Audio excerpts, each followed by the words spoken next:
ಮದುವೆಯಾದ ನಂತರ ಹೆಂಗಸರು ದಪ್ಪವಾಗಲು 5 ಪ್ರಮುಖ ಕಾರಣಗಳು. ಸ್ನೇಹಿತರೆ, ಮದುವೆಗೂ ಮುಂಚೆ ಹೆಂಗಸರು ಸುಂದರವಾಗಿ ಸ್ಲಿಮ್ ಆಗಿ ಕಂಗೊಳಿಸುತ್ತಿರುತ್ತಾರೆ. ಅವರು ಎಲ್ಲರ ಕಣ್ಣಿಗೂ ಸುಂದರವಾಗಿ ಚೆನ್ನುಳ್ಳಿಯ ಚೆಲುವೆಯ ತರಹ ಮಿಂಚುತ್ತಿರುತ್ತಾರೆ.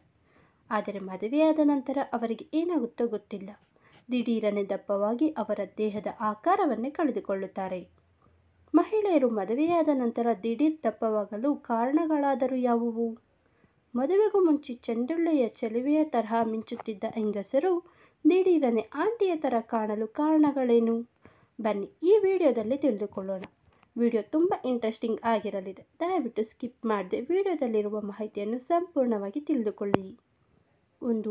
ಮೊದಲನೇ ಮುಖ್ಯ ಕಾರಣ ಏನು ಅಂದರೆ, ಹೆಂಗಸರು ಮದುವೆಗೂ ಮುಂಚೆ ವ್ಯಾಯಾಮ, ಸೈಕ್ಲಿಂಗ್, ವಾಕಿಂಗ್, ಜಾಗಿಂಗ್, ಯೋಗ, ಧ್ಯಾನ, ಪ್ರಾರ್ಥನೆ ಇಂತಹ ಮುಂತಾದ ಹವ್ಯಾಸಗಳನ್ನು ರೂಢಿಸಿಕೊಂಡಿರುತ್ತಾರೆ.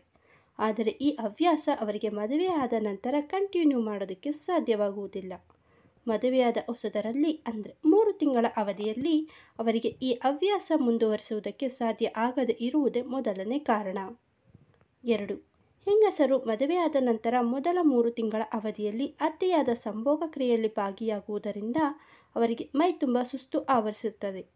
ಯಾವುದೇ ಕೆಲಸ ಮಾಡಲು ಆಗದೆ, ಹೊರಗಡೆ ಸುತ್ತಾಡಲು ಆಗದೆ ಮೈ ತುಂಬ ಆಯಾಸ ಆಗುವುದಕ್ಕೆ ಶುರುವಾಗುತ್ತದೆ.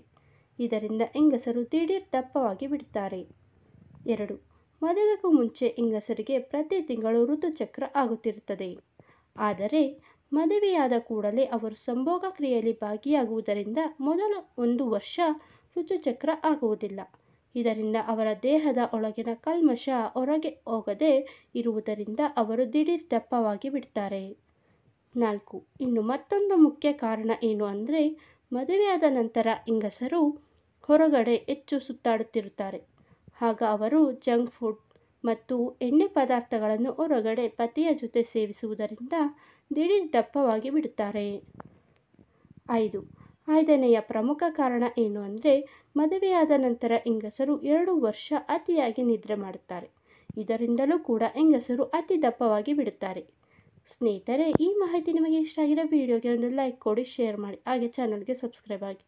ಮತ್ತೊಂದು ವಿಶೇಷವಾದ ಮಾಹಿತಿಯೊಂದಿಗೆ ಭೇಟಿಯಾಗೋಣ. ಧನ್ಯವಾದಗಳು.